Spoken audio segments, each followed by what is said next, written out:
Good evening, everyone. Notice of this meeting stating the date, place, and time has been disseminated as required under the Open Public Meetings Act, Chapter 231, PL 1975.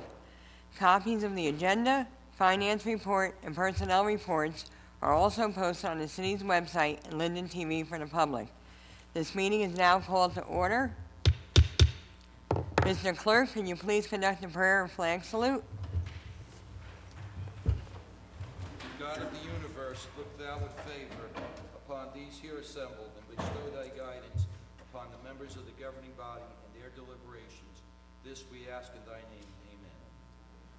I pledge allegiance to the flag of the United States of America and to the republic for which it stands, one nation, under God, indivisible, with liberty and justice for all.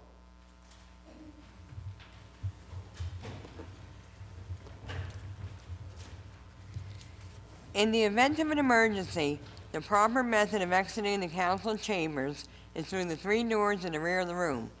Occupants should proceed down the staircase, out the front door, and move away from the area of the front steps.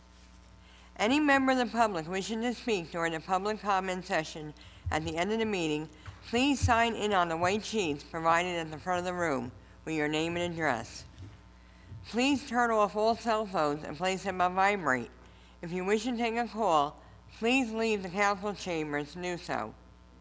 Mr. Clerk, can you please call the roll? Mrs. Orman? Here. Javitt? Present. Caldwell? Here. Cosby? Present. Roman? Strano? Here. Medina? Here. Hickey? Here. Mrs. Yemakaitis? Here. Okay, can we have a motion to approve the minutes of March 15th, 2022 council meeting? Council President, I move that for the acceptance of the regular meeting of March 15, 2022, the council. Second. Mrs. Orman? Yes. Javik? Yes. Caldwell? Yes. Cosby? Roman? Yes. Strano? Yes. Medina? Yes. Hickey? Abstain. Mrs. Yemakaitis? Yes. Okay, we have a few presentations this evening.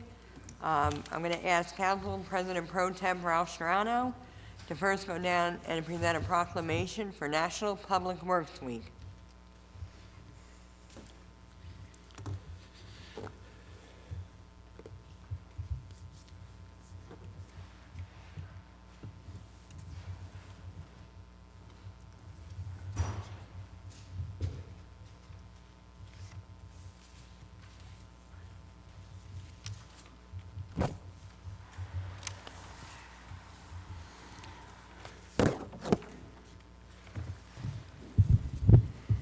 Okay, can everybody hear me okay? All right, I'm going to try to do this with this face mask on. The first proclamation that I have to read is the National Public Works Week proclamation. And it's something near and dear to my heart. I chaired the committee, as well as I spent last 20 years of my employment working in the county public works. And most people just take public works, what they do, for granted, but it's one of the most important departments in any municipality. So I'm going to read this proclamation. This is Public Works Ready and Resilient for the National Public Works Week, which is May 15th through the 21st this year in 2022, under the title of Ready and Resilient. Whereas public works professionals focus on infrastructure, facilities, and services that are of vital importance to sustainable and resilient communities and to the public health, high quality of life, and the well-being of the people of the city of Linden. And whereas these infrastructure, facilities, and services cannot be provided without the dedicated efforts of public works professionals who are engineers, directors, supervisors, and employees at all levels of government and the private sector who are responsible for rebuilding, improving, and protecting our nation's transportation, water supply, water treatment and solid waste systems, public buildings, and other structures and facilities essential for our citizens, and whereas it is in the public interest of the citizens, the civic leaders, and the children in the city of Linden to gain knowledge of and to maintain an ongoing interest and understanding of the importance of public works and public works programs in their respective communities.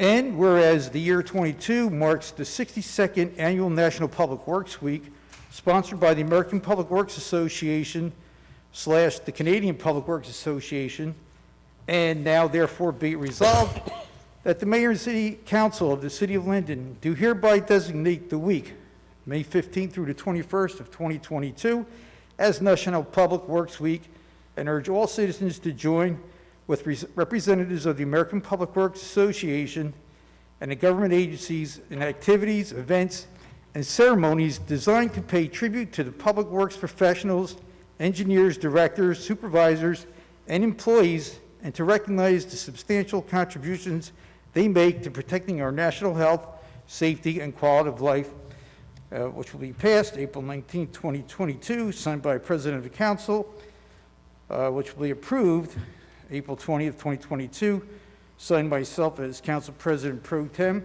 and attested by our City Clerk. Secondly, we have a proclamation for the Lupus. Let's see, did I skip one? Yeah, I've got it right here. Whereas lupus is a severe and unpredictable autoimmune disease that can cause life-threatening damage to any organ of the body. And whereas lupus is a global health problem that affects millions of young women, men, and children of all nationalities, races, ethnicities, genders, and ages worldwide. And whereas there remains low public awareness and understanding of lupus symptoms and the health effects relative to its significant impact on the lives of people with lupus. And whereas many primary care physicians are not fully aware of all the signs and symptoms of lupus, causing people with lupus to suffer for many years before they can obtain a diagnosis and begin treatment.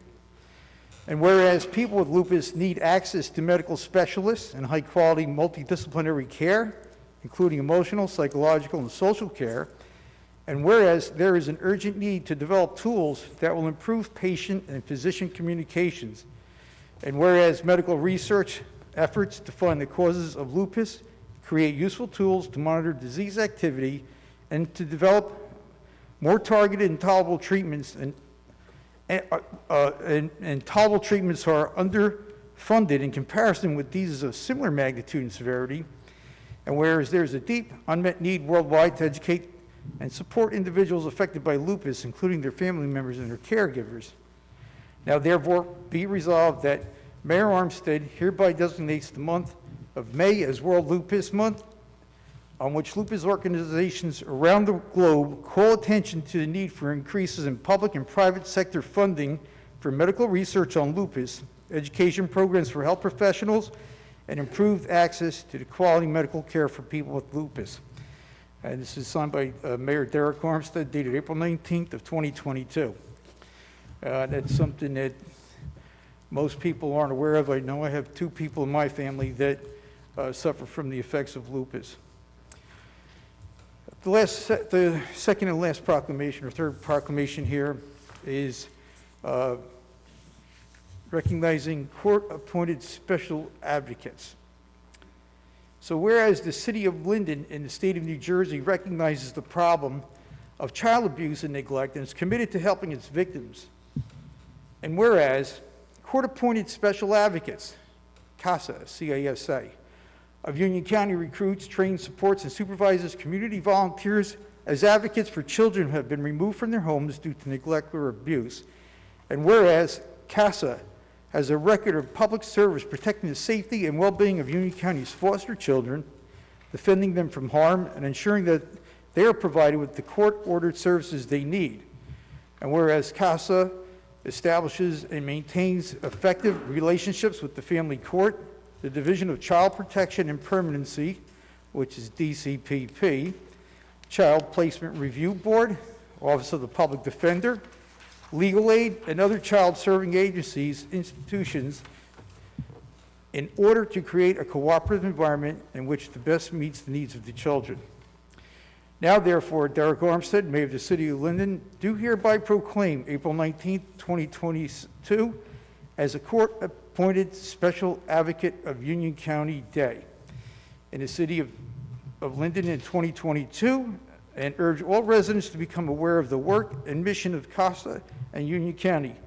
Let it be known that we support the education efforts to raise awareness of the CASA program at the local level and the need for community members to provide a voice for the children in foster care. Signed, Derek Armstead, Mayor, issued this 19th day of April of 2022. And I think that concludes my reading of the proclamations, Council President. Okay, thank you. Thank you.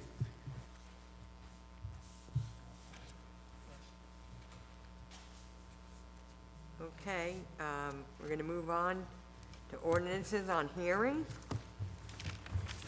We're going to start with ordinance 6623.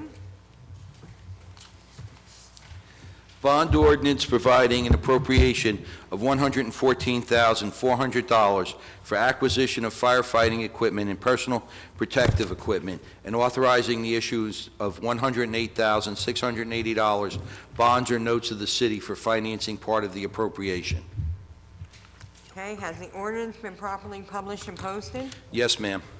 Has any written communication been received? No, ma'am. Is there anyone from the public who wishes to be heard on this ordinance?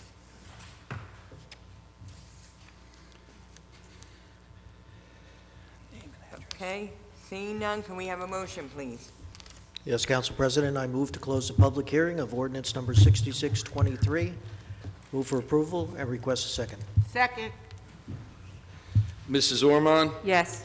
Javik? Yes. Caldwell? Yes. Cosby? Yes. Roman? Yes. Strano? Yes. Medina? Yes. Hickey? Yes. Mrs. Yemakaitis? Yes. Ordinance 6624. An ordinance continuing rent control in the city of Linden.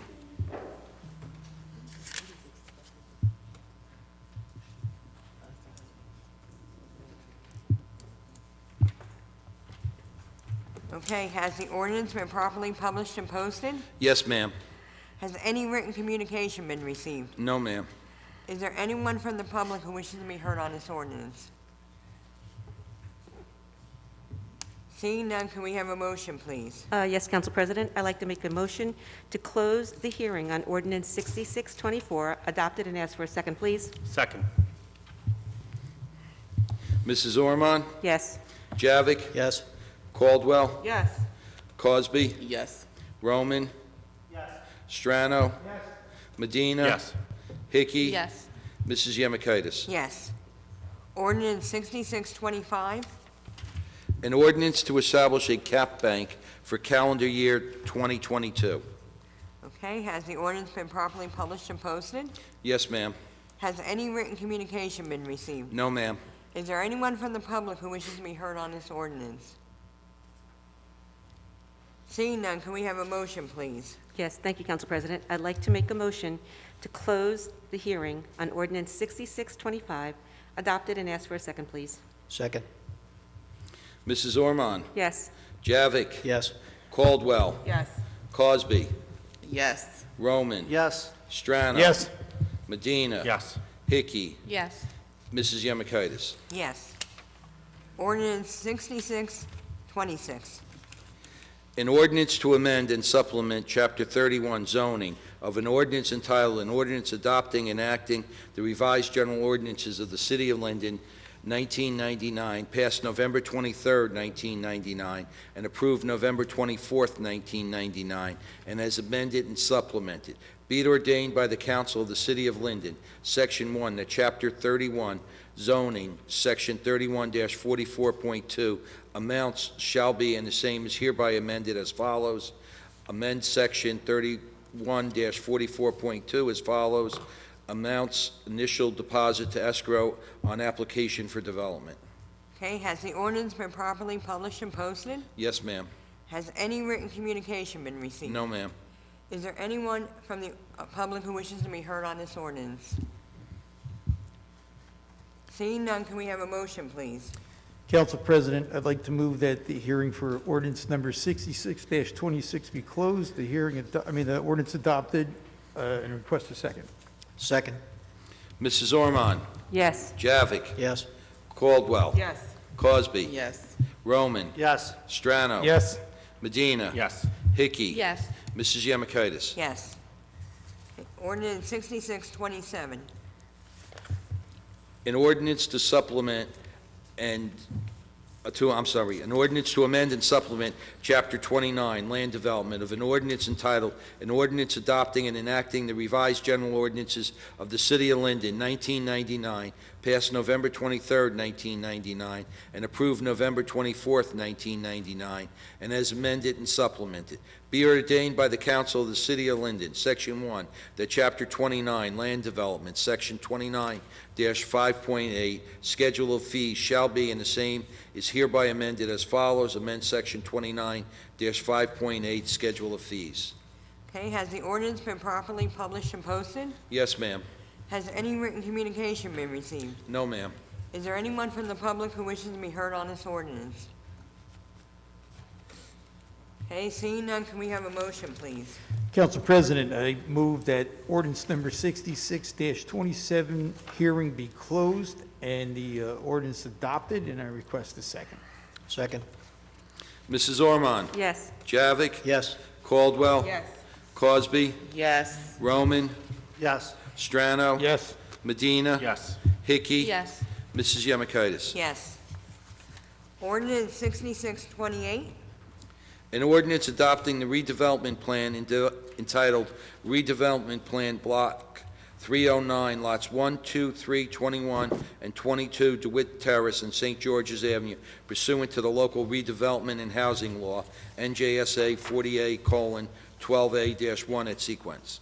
Okay, has the ordinance been properly published and posted? Yes, ma'am. Has any written communication been received? No, ma'am. Is there anyone from the public who wishes to be heard on this ordinance?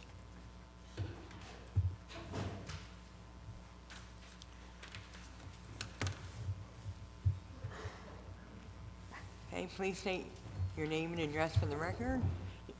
There's wipes there also if you'd like to use them. What the heck is this? What are we doing with this? Why is this here?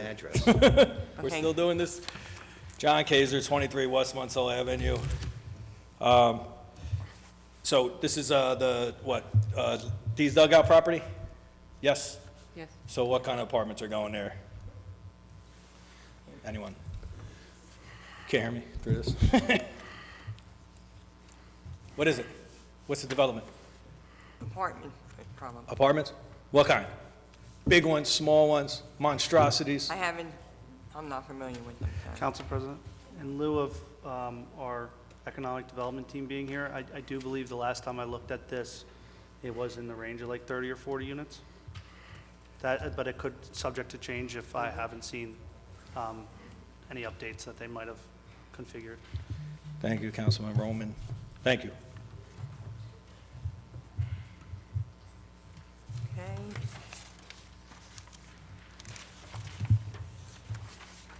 Ordinance 66, We need oh. can a we motion have and a second. Motion and a second, please, on that? Council President, I'd like to make a motion to close the ordinance, to close the hearing on ordinance 6628, adopted, and ask for a second, please. Second. Mrs. Ormond? Yes. Javik? Yes. Caldwell? Yes. Cosby? No. Roman? Yes. Strano? Yes. Medina? Yes. Hickey? Yes. Mrs. Yemakaitis? Yes. Ordinance 6629. An ordinance to amend an ordinance entitled, "An Ordinance Establishing a Schedule of Titles, Salary Ranges, and Regulations for Maintaining the Classification and Salary Standardization Plan of All Employees of the City of Linden," passed August 15, 1995, and approved August 16, 1995. Being ordained by the Council of the City of Linden, add Schedule 4QQ3. Okay, has the ordinance been properly published and posted? Yes, ma'am. Has any written communication been received? No, ma'am. Is there anyone from the public who wishes to be heard on this ordinance? Seeing none, can we have a motion, please?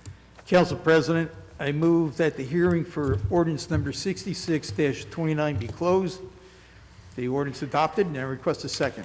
Second. Mrs. Ormond? Yes. Javik? Yes. Caldwell? Yes. Cosby? No. Roman? Yes. Strano? Yes.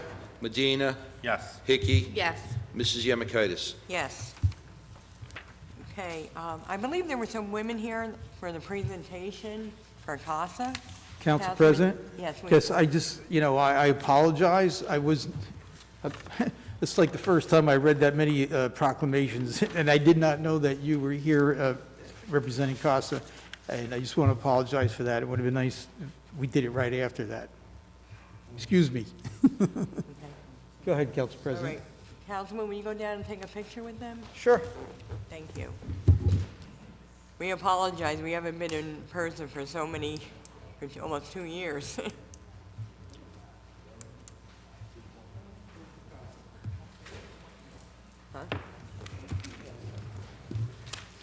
Thank you, ladies, for your service, especially Janet, who I was your referral, because I know the good work that you guys do, so keep up the good work. Thank you.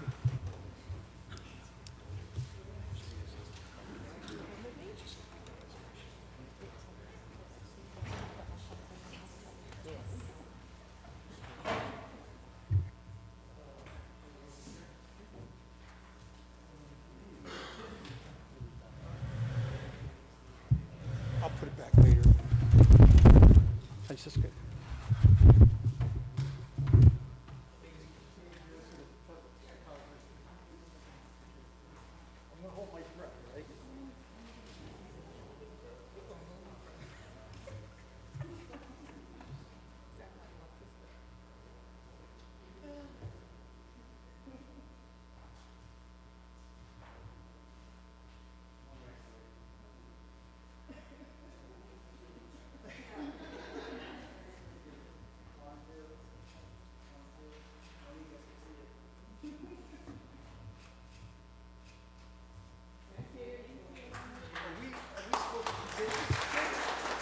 Yes.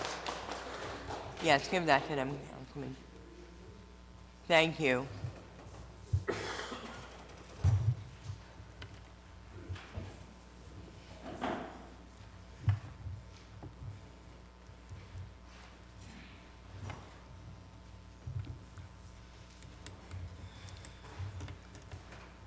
Okay, we'll now move on to consent agenda items.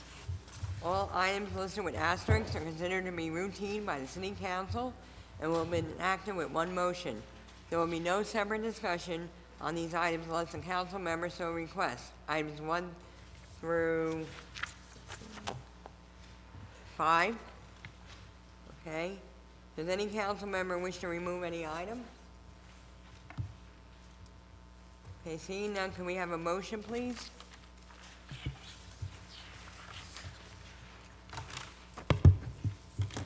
Council President, I'd like to make a motion to approve consent agenda items 1 through 5 and ask for a second, please. Second. Mrs. Ormond? Yes. Javik? Yes. Caldwell? Yes. Cosby? Yes. Roman? Yes. Strano? Yes. Medina? Yes. Hickey? Yes. Mrs. Yemakaitis? Yes.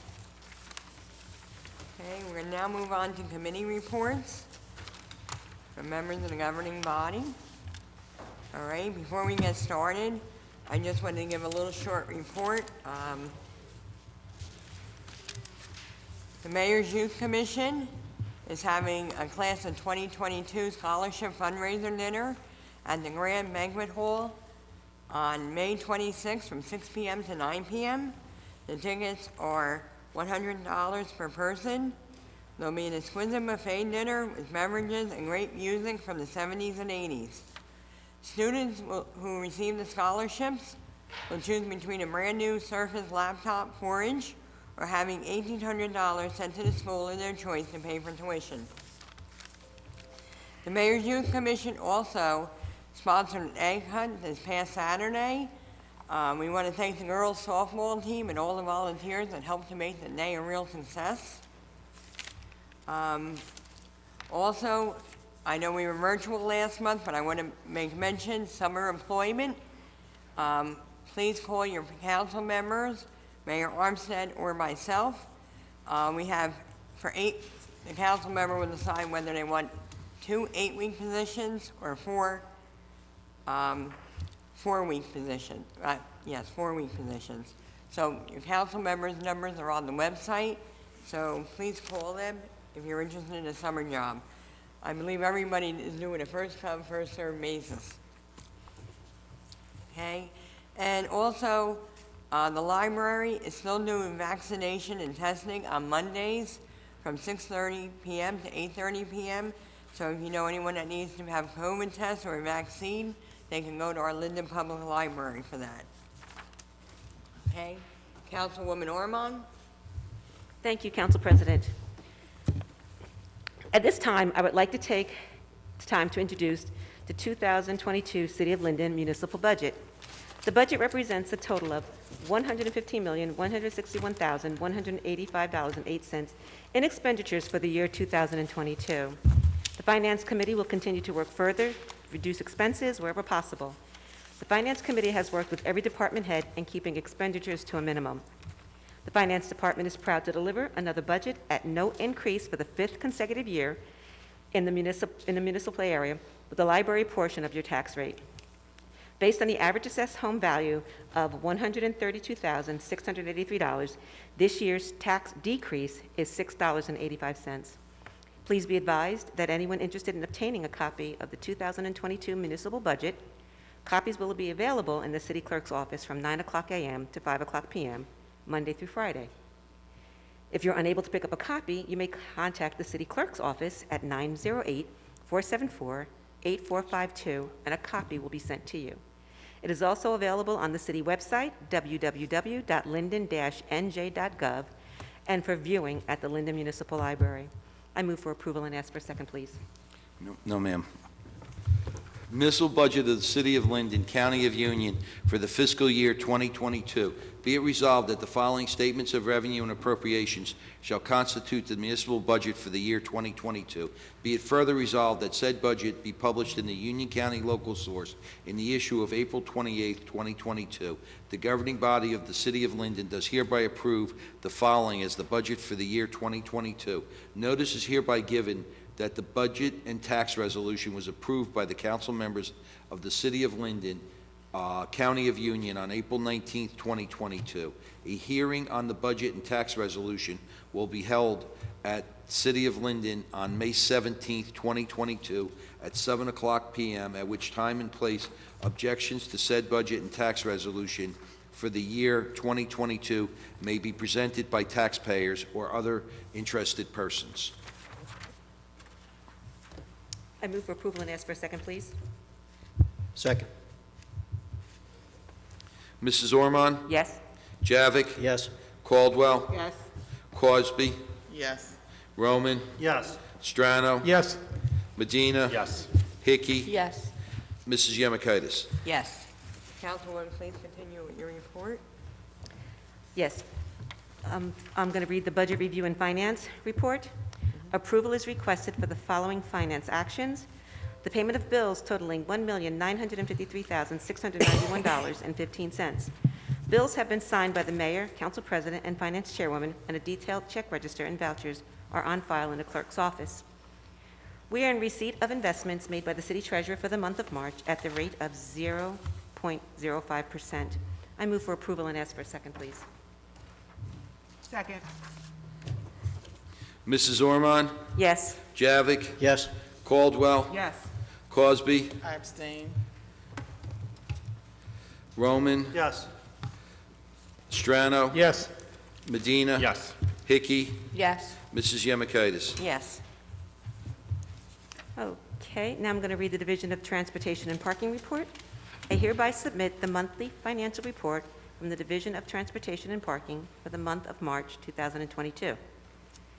This report includes the collection of on- and off-street parking meters, railroad parking lots, railroad parking permits, and merchant parking permits. The Trenton side collections, $1,311. The New York Side Collection, $638. Railroad credit card transactions, $27,326.57. Railroad permits, $1,494. Online railroad permits, $10,872. Parking meter collections, $14,517.10. Merchant permits, $625, for a grand total of $56,783.67, submitted by the Traffic Maintenance Supervisor, Tyrone L. Givens. The Linden Heritage and Cultural Committee hosted our Women's Annual Tea for Women's History Month.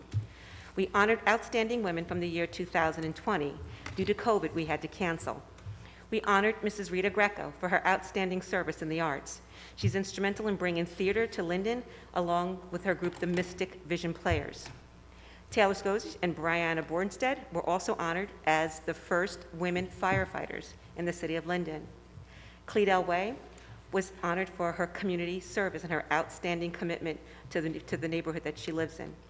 Mrs. Cleo Wooten is 99 years old, and she was honored for outstanding service as a senior citizen in the city of Linden and for her community service.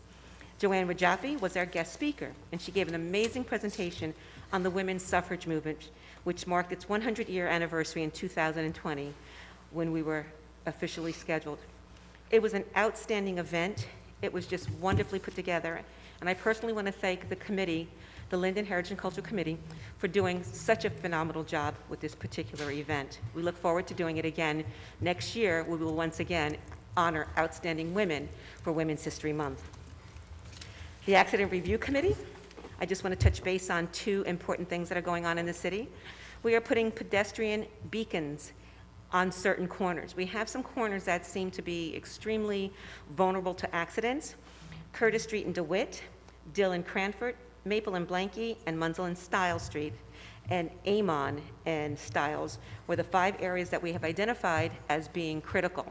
These beacons are more than just flashing beacons. The pedestrian will be able to actually signal when they're standing there, because most of the time, if you see a flashing sign, you pretty much get numb to it. So this way, a pedestrian could just press that button and it'll begin flashing to alert cars that there's going to be somebody that's going to be crossing through. Purdue Place seemed to be one of the major problems or issues with the Accident Review Committee. We have made Purdue a dead end. We did a study and we were finding that a lot of cars were making illegal left turns on the one-way street and then turning to get onto Deerfield Avenue. It puts our children in danger, but it also puts other vehicles in danger that are not expecting a car to make that illegal left-hand turn to make a right turn. We did a questionnaire, and we asked the people in the neighborhood how they felt about it, and they stated that they were definitely in favor of it. However, we do have a few people that aren't in favor of it, and it's amazing because the ones that are not in favor of it gave excuses like, it's the way that I get my child to school 9 quick. Well, you're making that a legal turn if that's what you're doing. That's the way that I get over to Exeter Place. Well, you're making the illegal left turn to do it. So I thank you for your input. You just validated why we are doing it. The safety of our children will come first and foremost over whether it takes you 2 extra minutes to get to your house or whether or not you have a hard time getting to the supermarket. Our children and our safety of our pedestrians come first and always will. The Sidewalk Program is underway in this first ward as throughout the whole entire city. Sidewalks are being replaced predominantly due to tree and root damage. So if your sidewalk is just cracked and it's not because of a tree, the city does not replace it.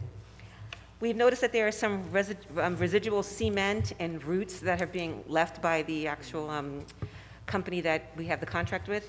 If there's residual cement and tree trunks left there or roots, just give me a call. I'll make sure that I give our engineering team a call, and they'll get back with the contractor to make sure that it's moved. I'd like to also thank the Department of Public Works for their outstanding work and for all they do. Your job is hard, it's dirty, and we truly appreciate you. But I also want to thank you for the special Passover pickup that you did in the 1st, 9th, and 10th Ward, and I think a residual of the 2nd Ward. The Jewish community has strict guidelines about having wheat products left on their premises for the onset of the holy holiday. And because our community has grown, we have actually made accommodations so we can adhere to their religious practices. On Easter Sunday, after the wonderful Easter egg hunt that we had at Wilson Park, the Easter Bunny made rounds throughout the First Ward. We visited families that did not have an opportunity to make the main event on Saturday, and we just brought smiles to the faces of those children. So at this time, I'd like to thank our Easter Bunny. I affectionately call her Kira Cottontail. She dressed up, she bounced, she hugged, she just smiled. She just made every child feel as though the Easter Bunny was there especially for them. She never says no to anything that the city asks for her to do as a volunteer. So she's the epitome of what we want our citizens and what we want our young adults to be. Some of the events that we'd like to put on the calendar, we're going to try to plan our first ward yard sale. We're going to try to put on the calendar a community barbecue, providing the COVID numbers stay low, and also a community meeting at Wilson Pond, once again, depending on what happens in the next couple of weeks with the COVID numbers. Also, last but not least, illegal construction that's going on in the ward. If you see somebody doing construction at 11 o'clock at night, you know that's a no-no. If you see them, I beg your pardon, can I have a couple seconds? I already gave you her. Yeah, I just need a couple extra seconds. If you see illegal construction going on, 10 o'clock, 9 o'clock at night, give me a call. I will ask for our construction code and our zoning officials to go out, because we're actually catching people doing construction without permits, and some of the things that they're doing, like removing, weight-bearing walls, can be dangerous. So like I said, if you see it late night, no permits in the window, or if it just seems kind of suspicious, you can give me a call. I will be more than glad to alert our officials. We all have to abide by the same rules. It's just that simple. I wish everyone would have a wonderful and happy spring, happy Passover, happy Ramadan, and hope everyone had a happy Easter, and that concludes my report. Okay, Councilman Javik? Yes, Council President. So as chairman of the Fire Committee, the Fire Prevention Bureau collected the following monies during the month of March 2022. A total of $14,479.55. Regarding the Linden Fire Department ambulance billing, the amount of $82,584.48 for March has been added to the total deposits for 2022, totaling $220,972.42. Good evening, everybody. Well, first I'd like to mention we have two great youth academies coming up. Our Linden Police Academy, open to students graduating 6th, 7th, and 8th grades, will run July 18th to July 22nd. This is basic training in police procedures, operations, investigations, drill, ceremony, and first aid. Also, demonstrations will take place from the K-9 unit, SWAT, bomb squad, and more I hear to be added. Also, our Linden Fire Department is open to students graduating 7th, 8th grades and will run from June 27th to July 1st. This is basic training in department operations, fire science, hazmat, first aid, CPR, and also physical fitness. Also, demonstrations will take place in engine and ladder truck operations, rope rescue, car extraction, and hazmat, plus more. Applications are on the table in front of the dais, our City of Linden website, and the police department, and the Linden Fire Headquarters at 302 Southwood Avenue. It was mentioned already, but the Board of Health will be doing Monday nights testing and vaccination clinics in the library, 6:30 p.m. to 8:30 p.m. Anyone also who is homebound and interested in receiving the vaccine or a booster should call the health department and ask to speak to one of the nurses. They can be reached at 908-474-8409. Also a reminder to schedule the date on your calendar, Saturday, May 21st at 11 a.m. We will be having a ribbon cutting ceremony for the Lexington Dog Park. This was put off because of inclement weather the last time, so please bring your dog down to get a family picture with our guest, Sparky the fire dog. That's at Lexington Park between West Blanky Street and West Elizabeth Avenue on Lexington Avenue. There has been many concerns in the ward about our roads. I'd like now to ask our Director of Engineering, Nicholas Pantina, for an update on this.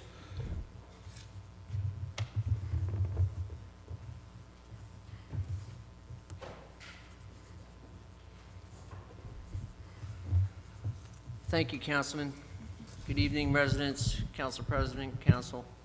I have an update on asphalt restoration of utility work in the 2nd, 1st, and 5th wards.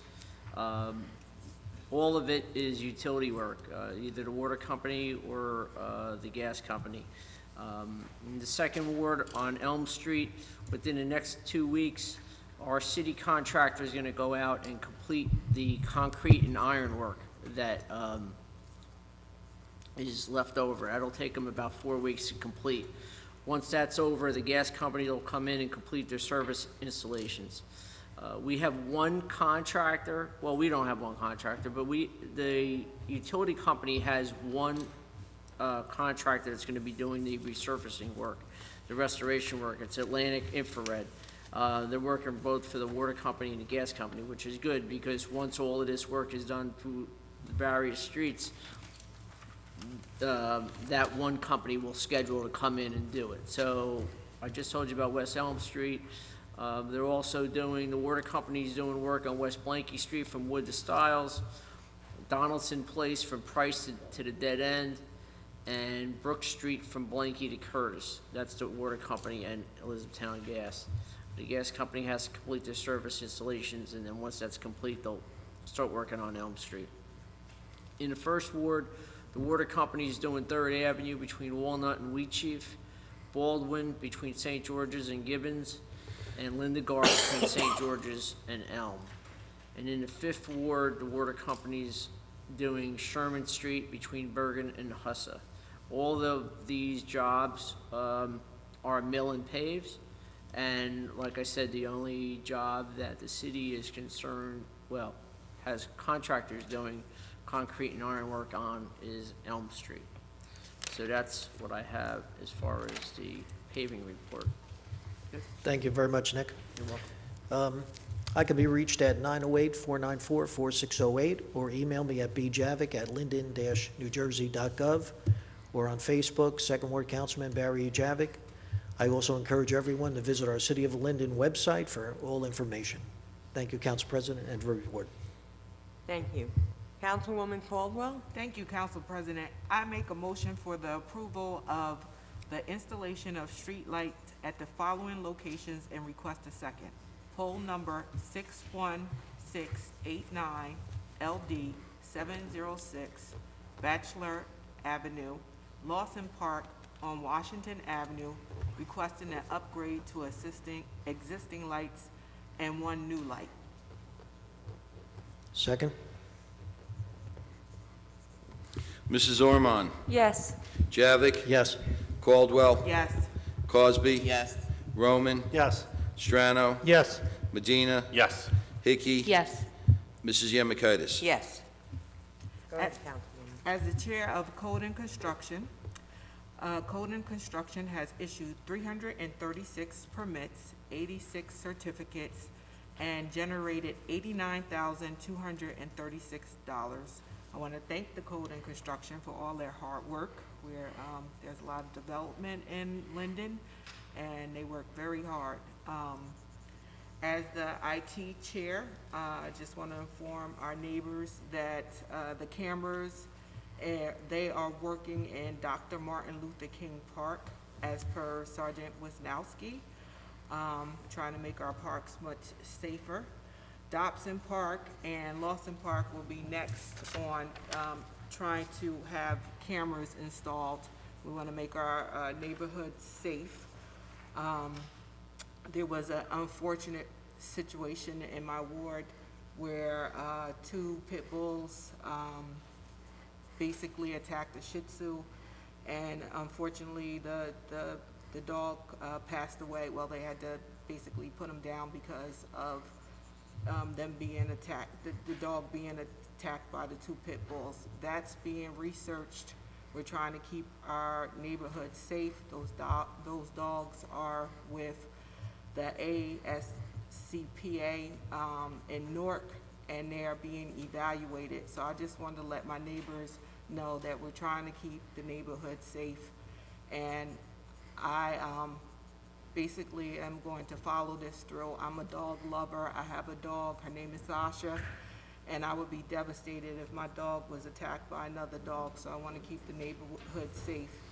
If you have any questions or concerns, you can contact me at 908-531-0676. My email is mcaldwell@linden-newjersey.org.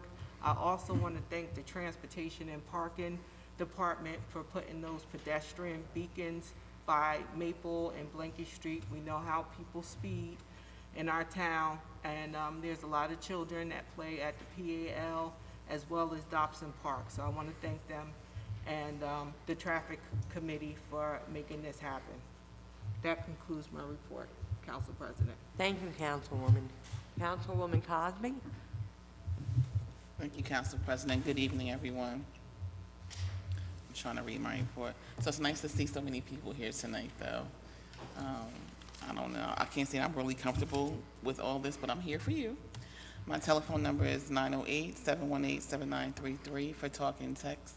That's the only phone number that I use for council business, and you can email me also at rcosby@linden-nj.gov. I'm still here for you at least until December 30th. I do not have a report, but the city engineer did mention the road work that's going to be done in our neighborhood. And happy 420, everyone, tomorrow. Just know the laws of consumption. And that concludes my report. Thank you, Councilwoman. Councilman Roman? Thank you, Council President. I just want to stop and say that it is an absolute honor to once again be sitting in this room after 2 years and 1 month. It's an honor to be doing the business of the residents, and I'm very grateful to be here. I think I can speak for all of us sitting up here that we work really hard in these positions, and this room is always a reminder of how fortunate we are to sit here and do our best to serve you. And with that being said, I have a very simple and short report. Sidewalks are underway. This is the first time we're doing sidewalks in 2019. I've been saying this every single council meeting. We finally have that going. There's going to be another round after. If you have sidewalks needing to be done in the 6th Ward, please reach out to me just so I can make sure they're already on the list.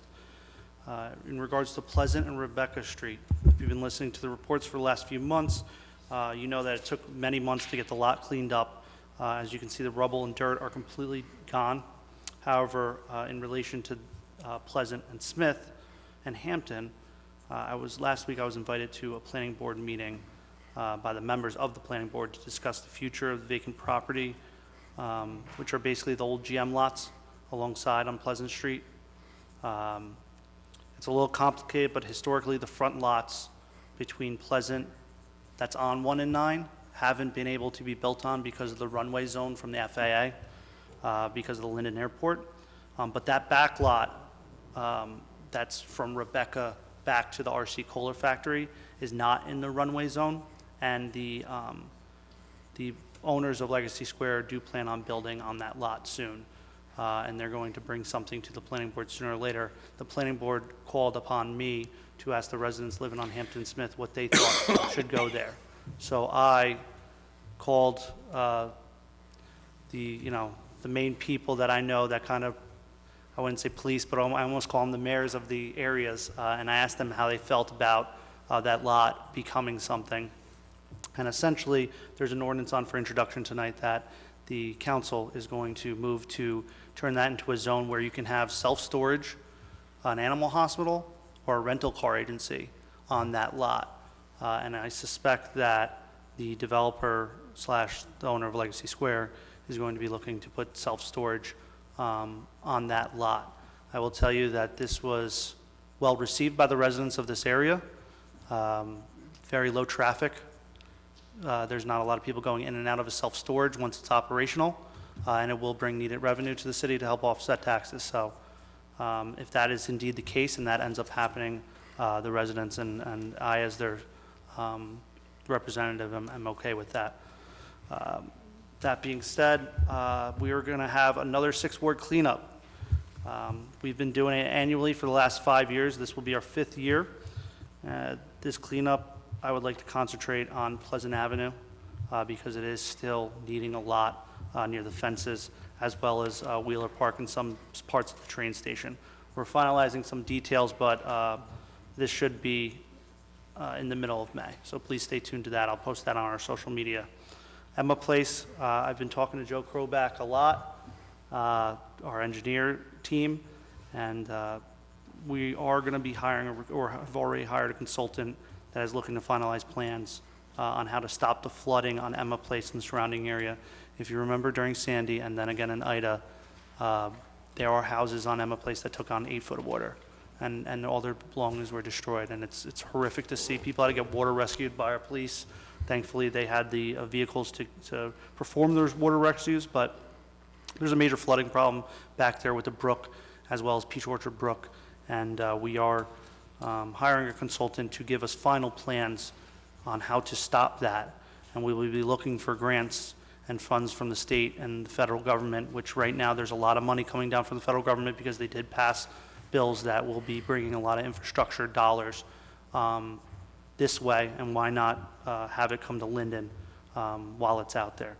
So we're hoping that that's a possibility down the road, and we just wanted to let you know that we all are working on that for you. Wheeler Park, earlier this month, the County Parks Department re-turfed the turf field at Wheeler Park. It opened right in time for the kids to start playing soccer, and it is absolutely beautiful. So go take a look, walk around Wheeler.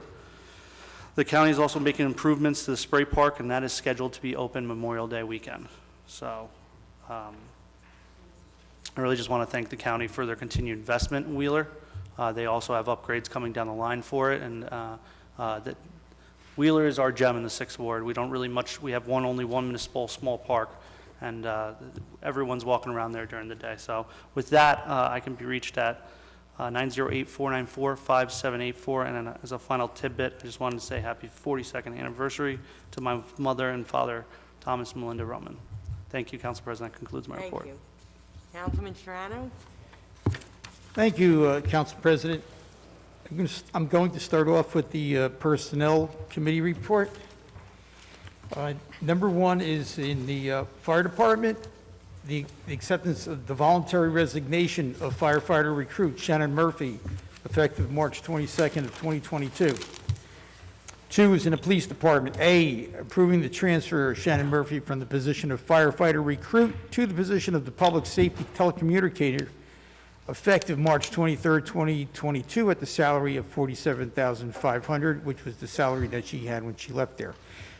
B is to approve the amended date for hire for Michael Medina, public safety telecommunicator trainee, to March 29th of 2022. No relation to Councilman Medina. C, approve the amended date for hire for Emily Steets, public safety telecommunicator trainee, to March 30th of 2022.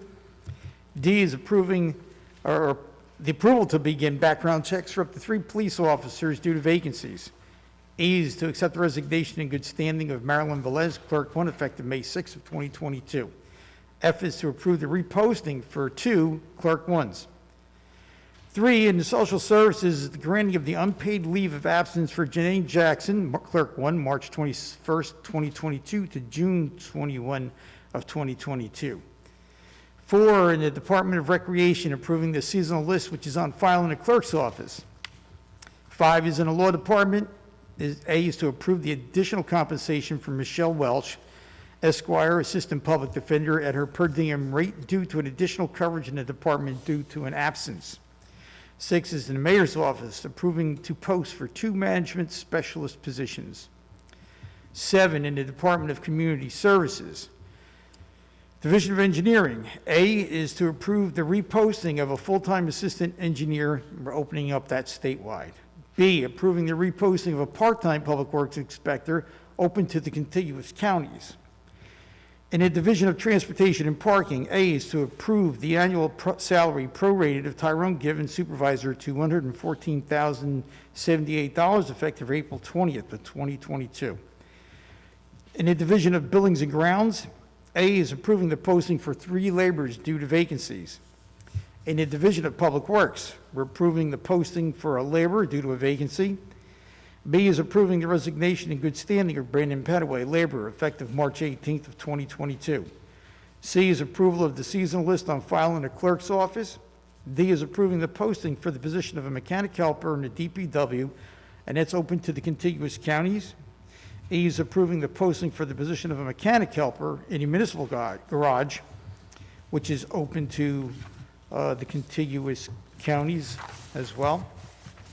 F is approving the posting for the position of a mechanic 2 in the municipal garage, open to the contiguous counties. G is approving the posting for the position of supervisor mechanic, DPW, open to contiguous counties. 8 is in the Treasury Department. A is to approve the appointment of J.T.C. Wright to the position of accountant assistant at the annual salary of $53,000, which is effective May 2nd, 2022, subject to successful completion of the city's pre-employment requirements. 9, in the Tax Collector's Office, A, approved the appointment of Michelle Charles Joseph to the position of Clerk 1 at the annual salary of $44,000, effective May 2nd of 2022, subject to the successful completion of the city's pre-employment requirements. And the Board of Health, A is to approve the appointment of Paulo Rosario Zia, Registered Environmental Health Specialist, full-time at the salary of $51,273, subject to the successful completion of the city's background check, effective May 2nd of 2022. And the city grants Mrs. Rosario Zia a residency waiver. B, approving the appointment of Christine Radovanik, Registered Environmental Health Specialist, part-time, not to exceed 25 hours a week at the annual rate of $28.17 per hour, which is subject to the successful completion of the city's background check effective May 2nd of 2022. The city also grants Mrs. Radovanik a residency waiver. 11 is personnel, approving the FMLA, NJFLA leaves that are on file in the Personnel Division. B is approving the agreement with the FMBA Local 234 regarding conducting fire inspections. And C is approving the agreement with the local 6... That's pulled. That's pulled. Pulled, yeah. Folks, C was removed. Of course, no one told me. I asked for, I move for approval and ask for a second. Second.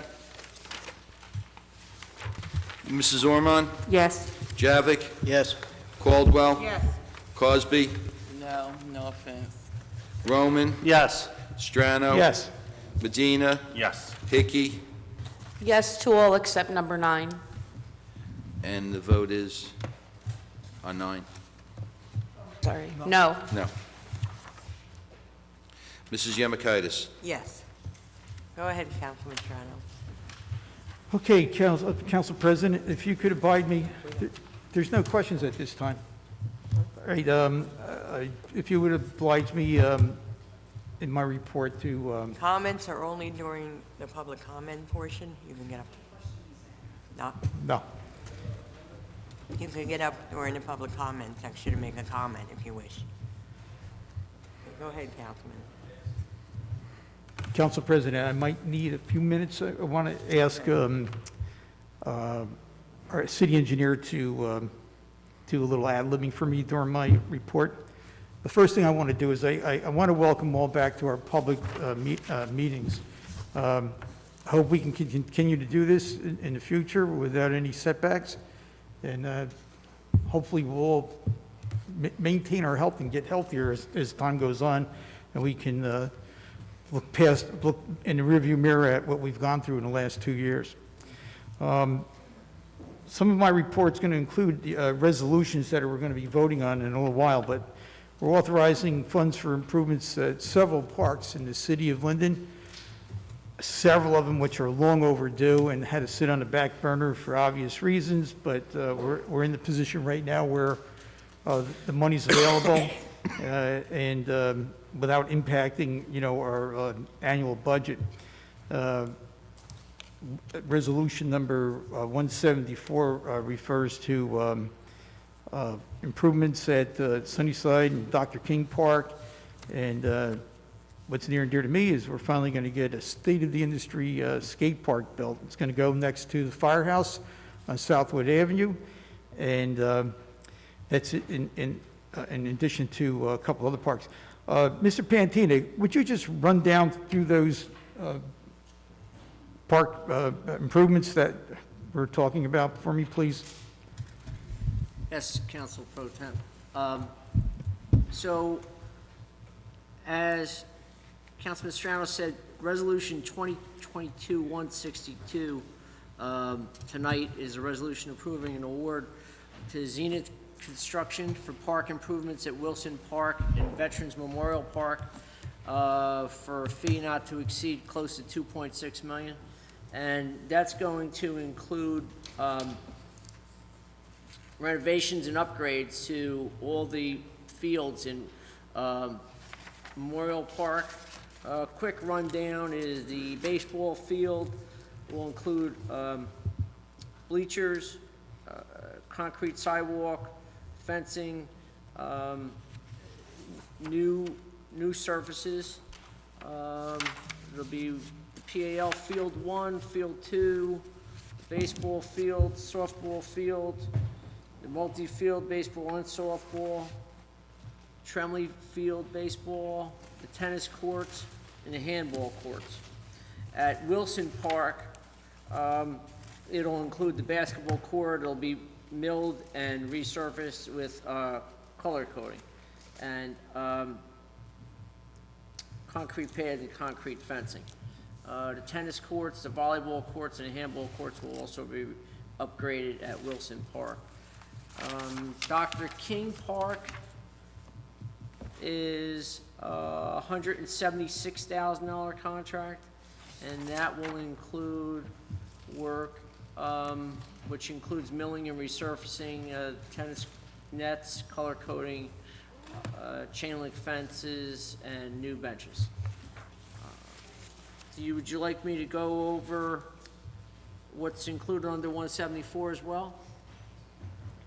No, I think that's adequate, but it warrants mentioning that Resolution 162, that $2.5 million is essentially grant money. Yeah. So that's something that we were able to acquire that will help us in the future. Thank you, City Engineer. I just want to try to wrap this up real quick. I'm also urging our transportation and parking to upgrade crosswalks, stop bars at the stop signs, especially around school too, where most of them are like non-existent.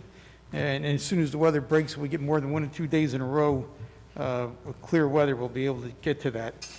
And also, as much as we would like to coordinate with Earth Day, the cleanup of the Blue Acres properties, it's going to get pushed back to May, and we'll be having volunteers from Infinium, probably Phillips 66, as well as individuals from our Public Works Department. And that'll be headed up mostly by our senior city engineer, Joe Kroback. And I think that's enough for me for this month. Glad to see everybody. Thank you, Council President. Thank you, Councilman. Councilman Medina. Thank you, Council President. Good evening, everyone. It is great to see everyone here tonight, and definitely appreciate everyone coming out. I was happy to hear our engineer Nick Pentina give the report on Resolution 162, because the last several years I've been pushing to get Wilson Park renovated. Happy to hear that the tennis courts are being redone and the basketball courts. I'm hoping a little bit more can get done in that park. I know there's trees that are going to be planted and whatnot, so I'm really excited to hear that this resolution is on for tonight. It is a very active park and one of the cornerstones of Linden. So again, really excited to hear this news tonight and see this resolution. So it's going to benefit everyone here in the city of Linden. And we do have, 38 parks here in Linden. I don't know which other town has that many parks or how many, or another city in Union County, but we definitely provide a good service here in Linden, especially for our residents. Just some quick things I'm going to run down through, some bullet points here. As my colleagues mentioned, we started sidewalk projects a few weeks ago, been going great. The contractors, they're moving along and things are going to happen. So, but if there's anything out there that's sticking out or just annoying you, you know, I tell folks, just give me a call. Our engineering group, Carmine, Joe, and Nick, and the entire team over there, they are just great, and they will resolve the issue. But they're moving along great. A few more things that have to be done in the 9th Ward, and there's still a lot more that needs to be done in the 9th Ward. I'm hoping to get one road done this year, which is Burwood, and I believe I already submitted a list, a 5-year list of roads that I would like to see done in the 9th Ward in 21. Also want to thank real quick the DPW team that's been doing an amazing job. My council colleague, Councilwoman Armand, already mentioned it, but they were gracious enough to provide that extra service for Passover, and they just do an overall great job providing a service to the residents. Want to thank the police department. We've been having an issue with several vehicles and whatnot going down Orchard, DeWitt, and Summit. The police department increased patrol. The folks have noticed a lot more police presence in the 9th Ward. They actually were able to pull over some of those vehicles that were trouble vehicles. I got to be careful using my word capture. But they pulled over several vehicles and they were cited and whatnot. So hopefully people will get it. But again, definitely appreciate it. Our police are stretched out, and I do tend to beat the squeaky wheel and not try to be annoying, but I represent the folks in the 9th Ward, and I want to try to get them as much services as possible. I'm a little bit selfish. I'm sorry, folks. I will be posting some meeting dates in our social media platform. We're going to have several topics, which is the 5G towers going up in the 9th Ward. We have several of them up there. It's definitely a concern not only for myself, but for the residents.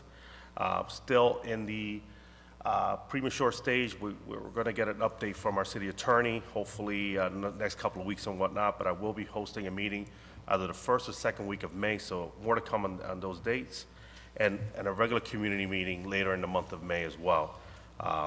So more to come. Just keep an eye on the 9th Ward community page on Facebook and also on Nextdoor. And lastly, you know, it feels great just to return to some sort of normalcy. That's why a lot of folks are out here tonight. But the numbers are going up, so I tell folks, please continue to stay alert.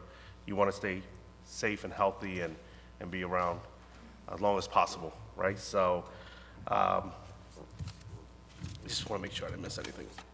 So with that being said, you know, I can always be reached 908-986-6100. Text me, call me, or you can email me at amedina@linden-nj.gov. Always available to respond to a quick text and whatnot and take care of any issue that you may have. That concludes my report. Thank you, Council President. Thank you, Councilman. Councilwoman Hickey? Thank you, Council President. Good evening, everybody. I'd just like to say I hope everybody had a joyous Passover, a very happy Easter. My sentiments, again, with the rest of council, I don't have much of a report once it gets to me. So I think I'm going to end it at that. I do have a comment regarding our personnel report, which I would like a few minutes to speak. That's during public comment, Council President? You can now. I could talk about it now?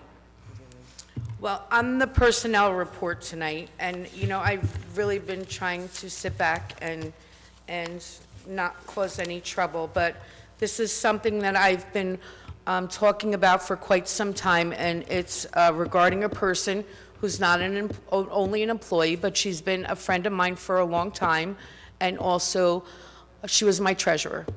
So we do know how politics go. So tonight on our, I can't say her name, but this employee is a clerk 3. She has been with the city of Linden for over 20 years. I've received nothing, and I think others, but compliments in the way she helps the citizens in our town. Her salary after 20 years is less than $60,000. She actually has the qualifications and certifications to take over our current tax collector's position tomorrow. So I've never seen this before, but anytime we have hired a clerk one in the city of Linden, I've never seen them hired. Now remember, this individual, no offense to her, is not experienced in a tax collector office. She may have clerical experience, but not in our specific tax office. She was hired tonight at $44,000 a year. So having an employee here for Councilwoman? almost 20 years, for over 20 years. Councilwoman, Yes. we really should not be talking about personnel like that. Well, you know, all due respect, Council President, I have been trying to discuss this with our attorney, with fellow council members that are on personnel, and I have gotten nowhere. And this person, I feel, deserves some respect and some value. If you see, as on tonight on the personnel report, we've been hiring a lot of people because for some reason there's an overturn of employees quite a bit lately. And I'm just very confused on why we're hiring a clerk one at $44,000. If I'm not given respect, on my opinion, when it comes to the personnel issues, Hold on, please. I have to say it publicly. Councilwoman, Mr. Antonelli? Thank you, Council President. Councilwoman Hickey, you know, our rules that were adopted by this council, okay, with regard to the personnel report and personnel matters, you could vote up or down on any of the items on the personnel report, but there's to be no discussion publicly. And again, I know you know this, but under the Open Public Meetings Act, we are allowed to exclude the public from our discussions with regard to personnel matters. So I encourage you, when we go into executive session, to have those conversations and air your grievances there. But to do it publicly jeopardizes the city, puts the city at risk for liability reasons and other issues for many of the reasons you're stating, perhaps. I don't know, but I would respectfully ask that you not have conversations about personnel matters Okay, in thank the you, open public Mr. meeting. Antonelli, and Thank I you. will end it at that, and you are correct. This will wind up with liability issues, and it's not because of me. Regardless, at the end of my report, I am just glad to, again, see everybody here tonight. I want to thank Public Property for doing an amazing job in the council chambers. Everything looks great, and you know, at some points, you have no choice when you have a difference of opinion than others, but to stand up and to say things when you're sitting up here, and that's why I am an elected official, so I can stand up and stick up for people. I don't know how long, well, I do know how long my time will be on council due to personal reasons, but let me just tell you, people like this person in the tax collector office, I will fight for them till the end, and I will advise them accordingly of what their next steps should be. With that being said, I hope everybody enjoys spring, slows down on the streets, it's getting nice out. It's good to see you tonight. I'm glad you're well. You look great. Yes. Have a good night, everybody. Thank you. Thank you, Councilwoman. Okay, we're going to move on to resolutions. We have resolutions 2022-151 through 2022-191. Council President, I ask that resolutions 2022-151 through 2022-190, 191. 191, I forgot the new one, Yeah, new one. be adopted and ask for a second. Second. Mrs. Ormond? Yes. Javik? Yes. Caldwell? Yes. Cosby? I'm going to vote no to 152, 185, 187. I am abstaining on 168, 177, 181, 186, and yes to the rest.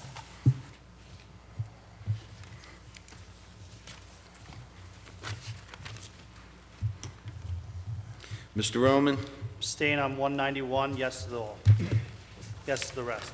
Thank you.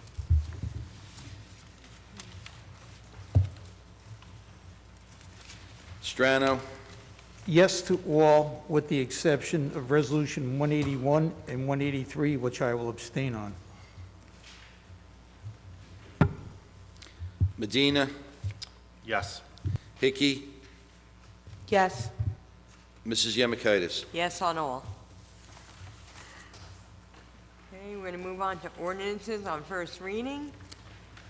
We'll start with ordinance 6630. 1 second, ma'am.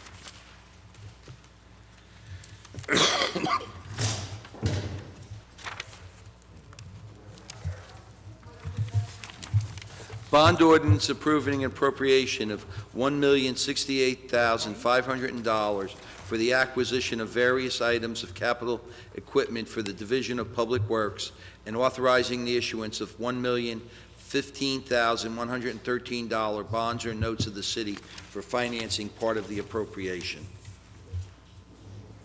Okay, can we have a motion for introduction of ordinance 6630, please? Council President, I move for introduction of ordinance number 6630 and request a second. Second. Mrs. Ormond? Yes. Javik? Yes. Caldwell? Yes. Cosby? Yes. Roman? Yes. Strano? Yes. Medina? Yes. Hickey? Yes. Mrs. Yemakaitis? Yes. Ordinance 6631, please. Bond ordinance providing an appropriation of $1,080,200 for various capital improvements for the Division of Buildings and Grounds and authorizing the issuance of $1,026,190 bonds or notes of the city for financing part of the appropriation. Okay, can we have a motion for introduction? Yes, Council President, I'd like to introduce bond ordinance 66-31 and request a second, please. Second. Who was the second? Ormond. Mrs. Ormond? Yes. Javik? Yes. Caldwell? Yes.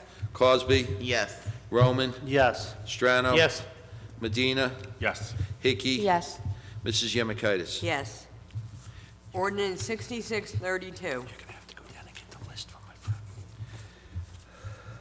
Bond ordinance providing an appropriation of $478,000 for the Department of Community Services and authorizing the issuance of $454,575 bonds or notes of the city for financing part of the appropriation. Okay, can we have a motion for introduction, please? Council President, I'd like to introduce ordinance number 6632 and request a second. Second. Mrs. Ormond? Yes. Javik? Yes. Caldwell? Yes. Cosby? Yes. Roman? Yes. Strano? Yes. Medina? Yes. Hickey? Yes. Mrs. Yemakaitis? Yes. Ordinance 6633, please.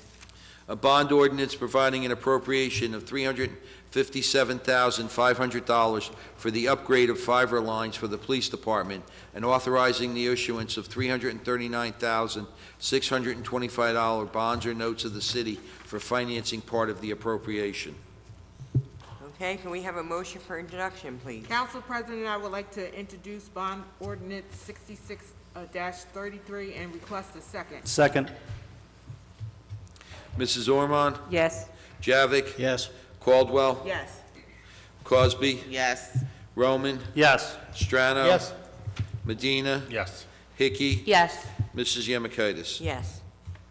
Ordinance 6634.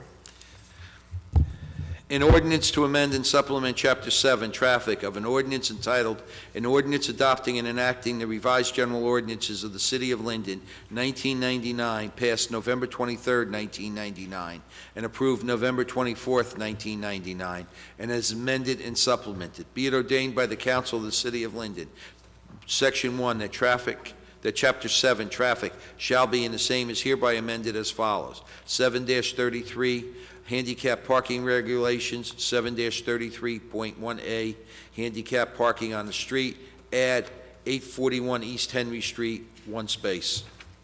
Okay, can we have a motion for introduction, please? Council President, I'd like to make a motion to introduce ordinance 66-34 and ask for a second, please. Second. Mrs. Ormond? Yes. Javik? Yes. Caldwell? Abstain.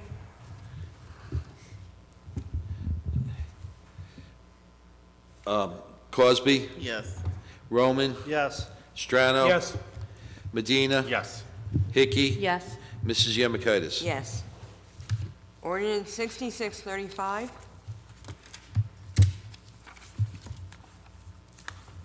An ordinance to amend and supplement Chapter 31 zoning of an ordinance adopting and enacting the revised general ordinances of the City of Linden, 1999, and approved November 24th, 1999, and as amended and supplemented. Okay, can we have a motion for introduction, please? Yes, thank you, Council President. I'd like to make a motion to introduce ordinance 66-35 and ask for a second, please. Second. Mrs. Ormond? Yes. Javik? Yes. Caldwell? Yes. Cosby? Yes. Roman? Yes. Strano? Yes. Medina? Yes. Hickey? Yes. Mrs. Yemakaitis? Yes. Okay, we're going to move on now to the comments from members of the public. Okay,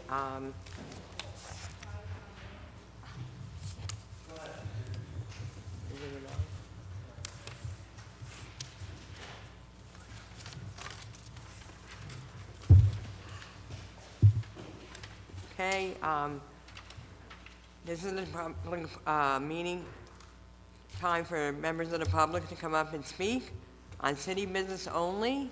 Again, no personal, political, or derogatory comments, not to exceed 3 minutes. We're going to ask you also to please give your name and address for the record. We'll start with Ed Kaminsky. There's also, if you want to use wipes, there's wipes there, if you feel more comfortable with the microphone.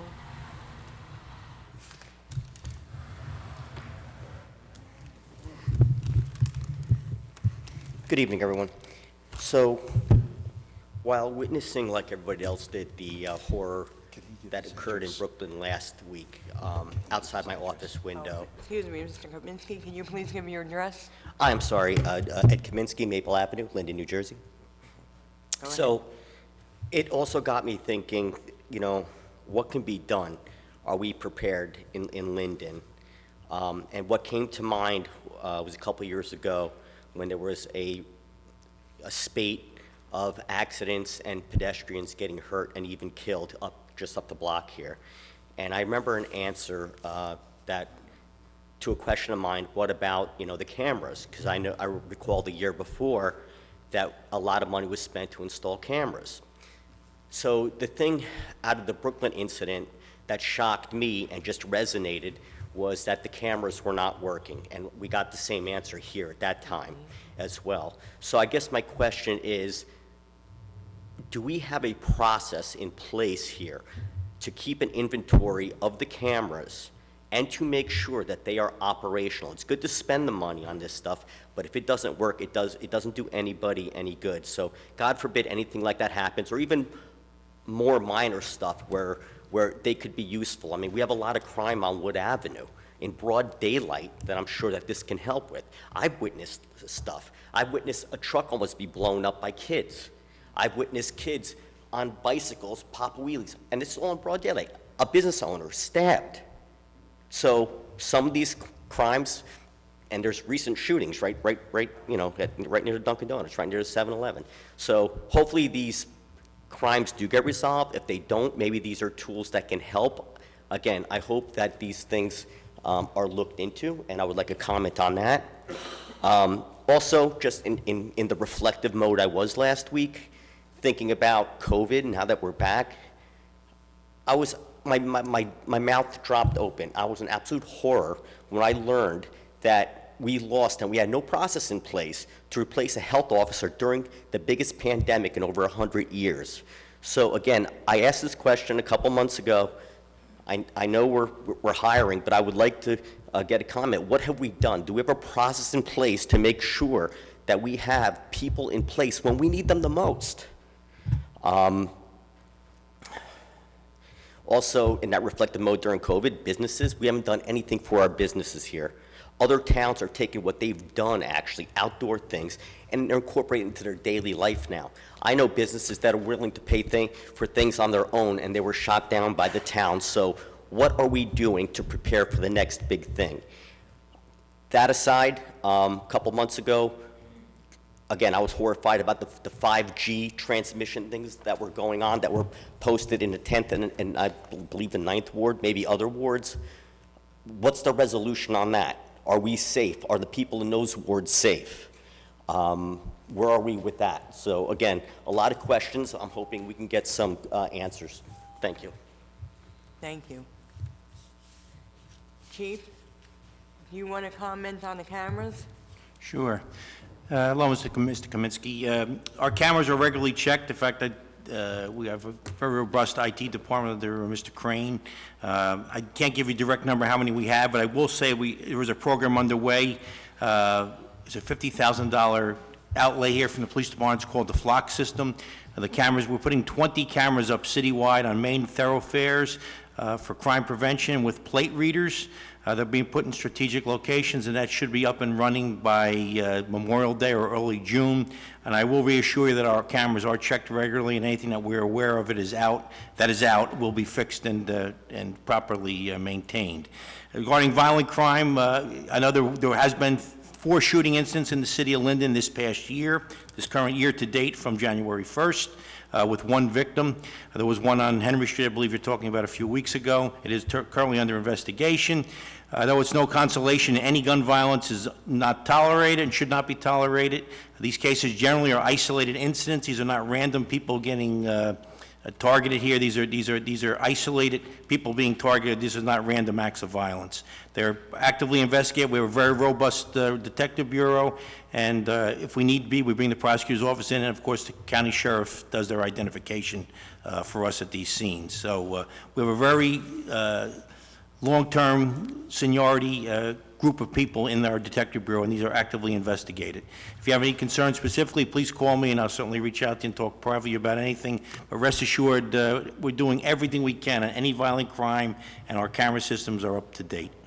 Thank you, Chief.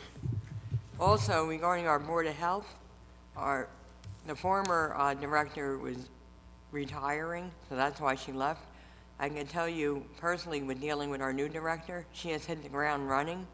She follows up on every case, so we're very pleased with her. As far as the COVID, I know Sid gave out some grant money to many of the businesses on Wood Avenue to help while we were all shut down. I agree, there is more we can do there, so we're not going to, you didn't fall on deaf ears, so, okay? Council President, if I just may add to what you said and to what Mr. Kaminsky said in regards to the cameras, we have a virtual database that the police department and under Chief Hart keeps, that anyone who has live cameras at their house can get on this registry. We never look at your cameras unless a crime was committed in the area. We know, because we have a database, John Kaiser has a camera here. We knock on the door and say, hey, the crime happened this time, this date. Can you, take a look at your camera for us? So that's also something that the police department has and utilizes, and I suggest and ask that everyone signs up for that on our website to expand our sphere of being able to solve these crimes. Thank you, Council President. Are you on here, signed up? All right, when you come up, you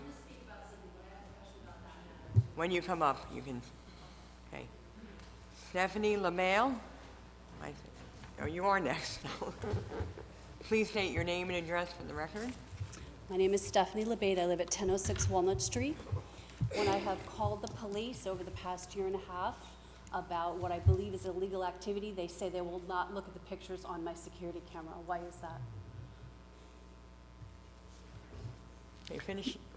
Are you done, ma'am? No, I have more to say. Continue, and then he'll address Okay. it. So that is my question about that. They say they cannot look at pictures on my cell phone of alleged potential illegal activity. They will not look at the pictures that my security camera captures. So that seems to contradict what you're saying, Councilman Roman. My issue is today, thank you to Monique for inviting me to come. Thank you for letting me speak tonight.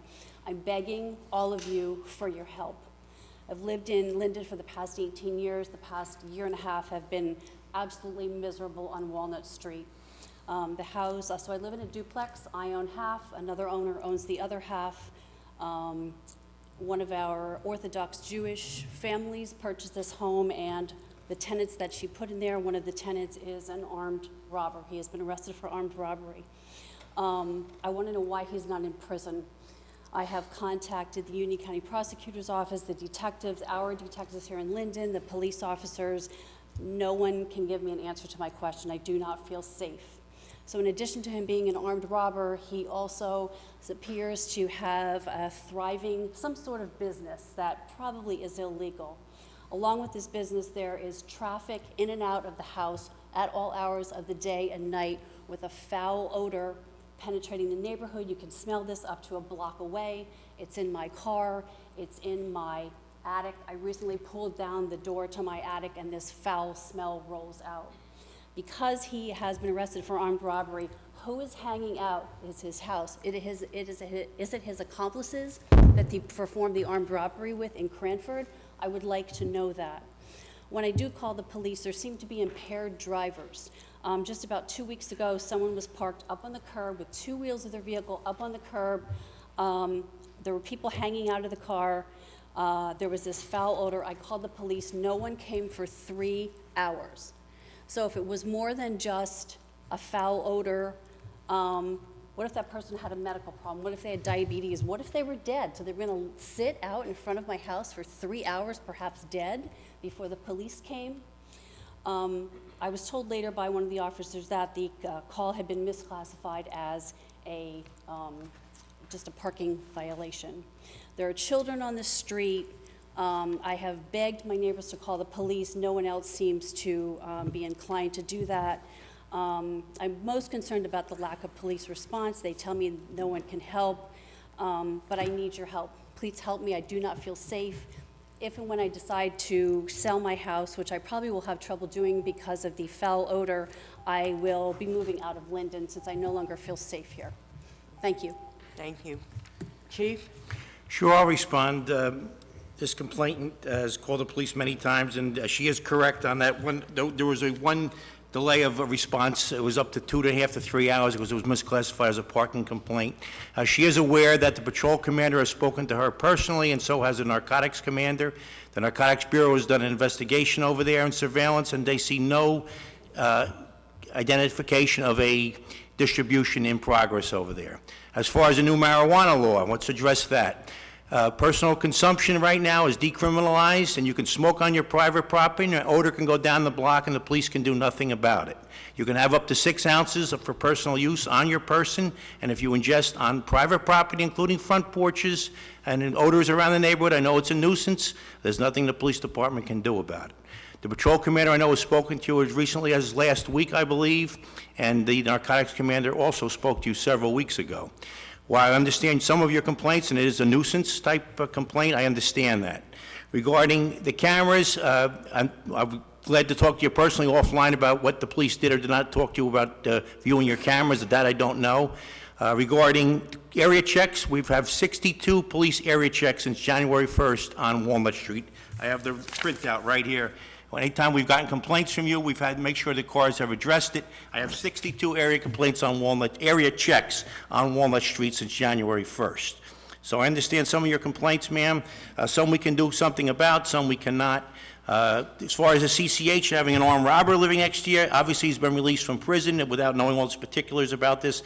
It's on private property. He can have whoever he wants on his property. And as long as they're not distributing marijuana and they're using personal use on private property, the new law says you can ingest up to, have in your person 6 ounces of marijuana, 21 years of age and older, and you can ingest on private property. I know it's a nuisance. Sometimes you're walking down the street, you could smell marijuana. In a car, you're driving down the road, and you may smell it. It's definitely a nuisance situation. I'll be glad to talk to you offline further later in the week. If you want to come in to see me personally in my office, we set up an appointment, come on in again. Some of your concerns I can understand, and the delay in that response was due to call volume. I'm not defending it, but it was due to call volume, and it was classified as a parking complaint. If there's anything else, please feel free to call me. You're certainly welcome to come in and see me personally in the office this week or next week. Thank you, Chief. Okay, Michelle Giannetta? Yes.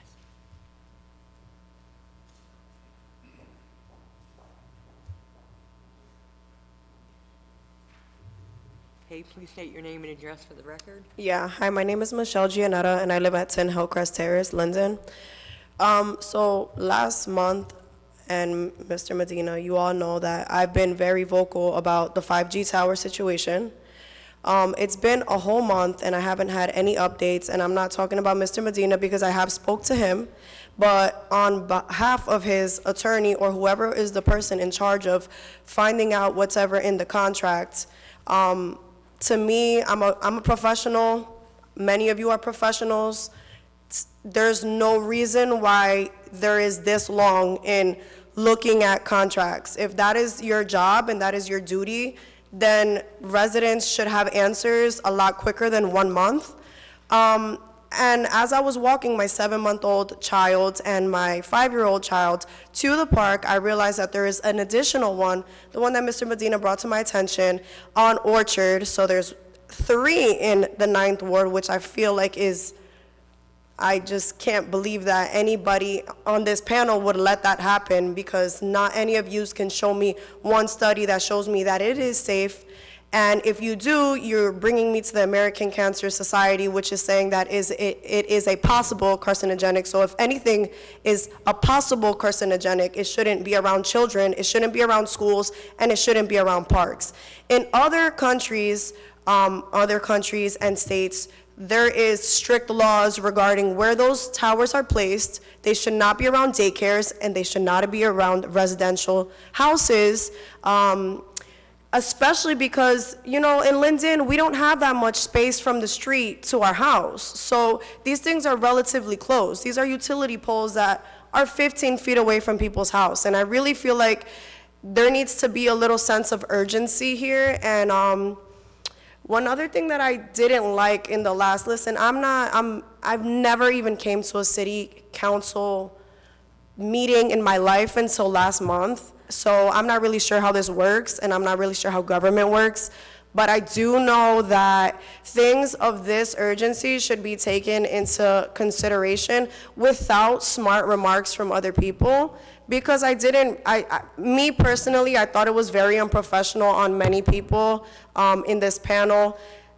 The comments and like laughter at the end of the meeting last time, and I'm not even sure who it was because I don't know your faces, I don't know you, but I just thought that that was a bit unprofessional. And also, I'm not sure what your name is. I think that you should be able to speak about whatever you want to speak, and it is absolutely disrespectful that anybody is being paid $44,000 working in the city of Linden. I used to be a teacher in the city of Linden, and I moved for that exact reason. So they should alter everybody's pay to 60 and up, okay? Because inflation is real. Thank you. Thank you. Mr. Antonelli? Thank you, Council President. Just a couple things. So we have been looking at the issue. We have not been ready to give a recommendation to council. Ma'am, I'm speaking now, okay? Ma'am, I'm speaking. There are actually council rules that need to be followed, okay? I now have the floor. I've been recognized by the council president. So Crown Castle is the entity that has been installing the small cell sites here in the city of Linden. They were given authorization under a prior administration. There's an agreement that was executed between the city and Crown Castle about 7 years ago, predated my time here as city attorney. Perhaps even 8 years ago. I have been keeping Councilman Medina informed of our progress. We are going to have Mr. Peter Lupo, who's the city's telecommunications consultant, he's also a lawyer, come before council to brief them on their options. What you're asking us to do is essentially stop Crown Castle from doing what they're doing and remove the sites from their location, right? So guess what? That involves potential litigation and other issues. So just hold on, ma'am. So in order for me to do my job properly, I need to lay out the options for them. I could also tell you that Mr. Lupo has been in touch with a representative from Crown Castle. They have performed some testing. as to the frequencies and some of the other issues, and at some point, we will be sharing them with you, the public, when we brief this council. It's my anticipation that we'll have Mr. Lupo in at our Monday caucus meeting in May. I invite you to come to that so you could hear exactly what he has to say. We'll likely be going into executive session as well on the basis of anticipated litigation, so we could discuss some of the options and get a recommendation from council as to which direction we need to proceed in. But we are working on it, and I understand it's not as fast enough as you want it to be, but we are working on it, ma'am. We are working on it. Thank you, Mr. Antonelli. Okay, Carlos Gomez? Not here. Okay, John Kazor? Please state your name and address for the record. John Kazor, 23 West Montzel Avenue. What's up, everybody? So good to be back in this room. I love it. I love it. Good job, miss. I had the heat with me, but the big dog's not here. His yes man ain't here, so I'm going to save it for next week. Next month, excuse me. Of course, I go and quit smoking weed, and they go and make it legal now. What the heck, man? Let's all just pray for accident out on Wood Ave right now. A man got hit, pedestrian, does not look good, over by where I live, by the firehouse. So I'm just gonna freestyle, I guess. I'm so glad the meetings are back in session because the mayor still has me and so many people blocked, so I can't get the pertinent information I need to know about the city. So what's going on now? We're changing the rules. So we took away the ability to speak on resolutions. This portion right here, you guys made it from 5 minutes to 3 minutes. You want to just silence us all the way, and now we're allowed to ask questions? Are we going to pick and choose which questions you're answering? Serious question. Before COVID, we weren't allowed to ask questions and get them answered during this portion of the meeting. So if we're going to, I'm going to have questions prepared. Answer that question when I'm done. Like I said last month, listen, if there's 5G, if there's money to be made in this 5G stuff, it's going to be made, and people are going to pass it and put them up. All right? Let's not fake it. The parks, I love it, man. I'm always in the parks in Linden forever. Wheeler Park's my favorite. Memorial Park, the one you're redoing, is my second favorite. I'm in there all the time. You mentioned everything but my favorite area. You said the handball and the tennis. If you guys could do something with the workout area, I don't know if that's any plans. That would be awesome. The parallel bars are off a little bit. It's seen better days. Just a little bit, man. A little spit shine would be great. You know, they hiring 44,000. Let's not forget during COVID, Mayor Armstead hired a lady to post Facebook posts, public information officer, for $75,000 in the door. And guess what? She resigned. Nobody resigns from a position like that.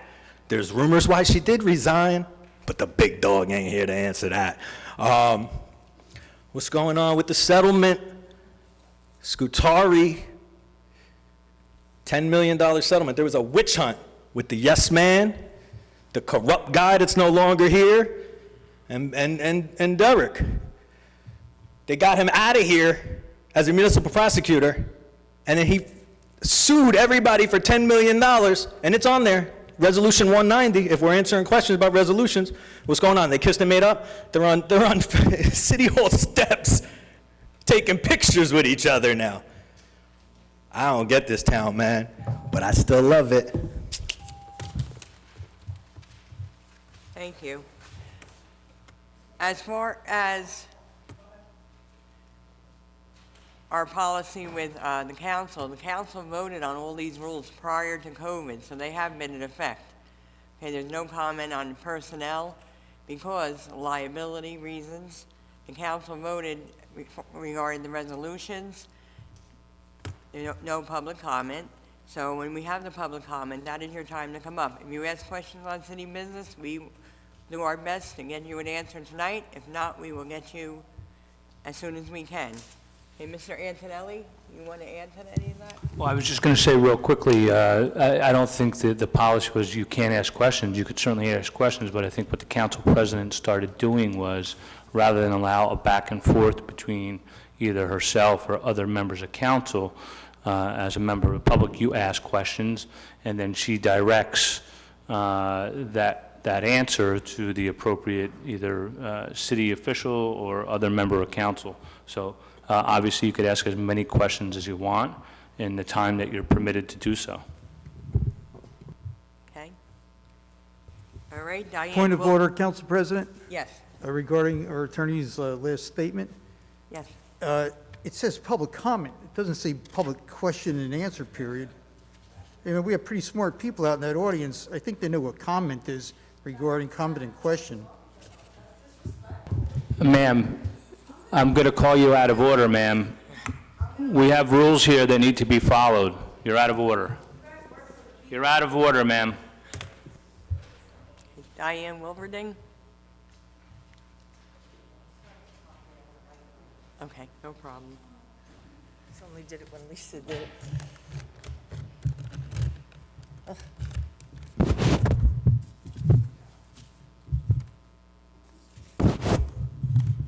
Okay. Take it with me, I guess. It's nice to be back. I see they really did a good job with the rug and the seats and everything. You state your name and It's address nice to for- be back. I see they did a good job with the rugs and the seats, and I hated the Zoom things. Always had to call your phone. It just, person to person is better for me. Okay, couple questions. Diane, can you state your address? Oh, sorry, Diane Wilverding, East Morris Avenue. Thank you. I'm so dry. There was a magazine type thing that came out and talked about all the stuff that was going on in Linden. It's very thick, very heavy. I was just wondering how much that cost, because it went to every resident, and out of what funding did that come in? And this is the month for Earth Day. Well, Earth Day's been going on since 1970s. It should be a lifestyle by this point. And I feel that that could have been done better with real paper instead of laminated paper, which also made it heavy to carry. And it's, you know, to recycle is better if it's paper. So that suggestion for next time, do the covers with the shiny and inside be regular paper. But I'm really interested in finding out how much that costs. Second thing on the personnel report, Mr. Strano, number 6, approval for 2 management specialist positions in the mayor's office. I just was wondering what that was, because there's always seems to be new positions coming up in the mayor's office, and I didn't know what that was all about. And those were my main 2 questions. All right, I'm going to ask our finance chair regarding the magazine. Okay, well, I'd like to start off by saying thank you for your concern and for wanting to be green. We did explore the option of putting it on regular paper, but did you know that a ream of paper is over $9.99? And for us to produce a magazine of that magnitude on that type of paper is astronomical. The glossy paper is a recyclable. And just as an FYI, it only costs $1.32 per household for that great publication. We have an incredible team that goes out and finds the best price available. And this includes, it was $22,000 for the cost of making 20,000 copies. And we spent $4,442.89 on postage. And we did the math, it came out to $1.32 per household in the city of Linden. So I'm going to just give a little bit of background. If you get the local source, which maybe you might get something about the city of Linden, maybe, that if you purchase that once a week for a month will cost you in the neighborhood of about $10, if not more. So this was one way for us to make sure that the whole entire city got the same consistent information with what's going on in terms of development, activities, festivals, and everything. And we felt as though for $1.32, that's cheaper than a bag of chips. It's cheaper than a bottle of soda, and it's darn for sure a lot cheaper than a gallon of gas or a package of cigarettes. So we felt as though this was a great investment for the city of Linden, just to know what's going on. When you live in a community, you want to know what's happening. You drive past, what's this? Well, you know what? Once, twice a year, we're going to make sure that out of the general fund, we educate or that we inform everybody. And for $1.32, you can't beat it. I just want to say, a lot of people now do the media online. My 87-year-old mother doesn't. My I know, aunts but and still, uncles don't. there's many ways. No. But like I said, to recycle, paper is still more recyclable than a shiny I mean, with all due plastic. respect, So, we have to realize that everybody's not on social media. You on social media? Thank you. Social media? Social media? Social media? There's a lot of people that are not on social media, and we would be begrudgingly if we don't allow the people that choose not to be Facebook junkies not to get the same information. I mean, and Facebook doesn't really give you. I mean, I'm friends with certain people, and I don't see everything that they put out on Facebook. So this was one surefire way, and for $1.32, I can guarantee that every single last one of us have wasted $1.32 on something, but that is informative, and I think it was a great idea, and definitely cost-effective, and it is recyclable. Just like regular paper is, it's recyclable.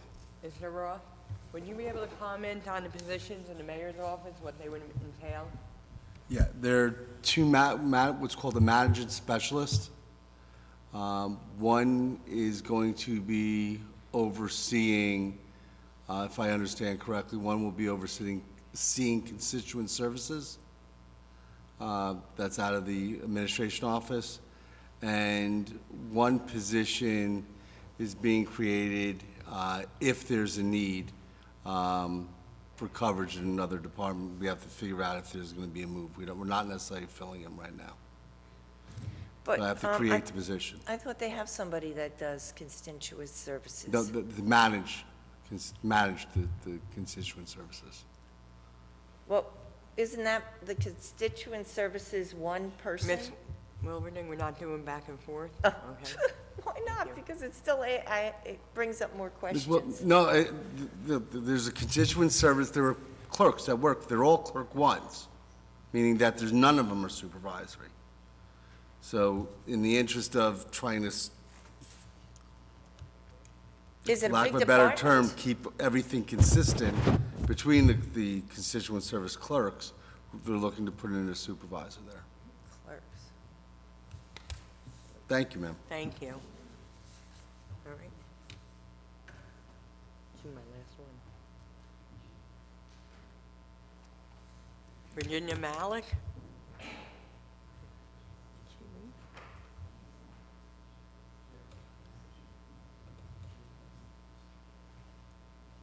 Virginia Malik?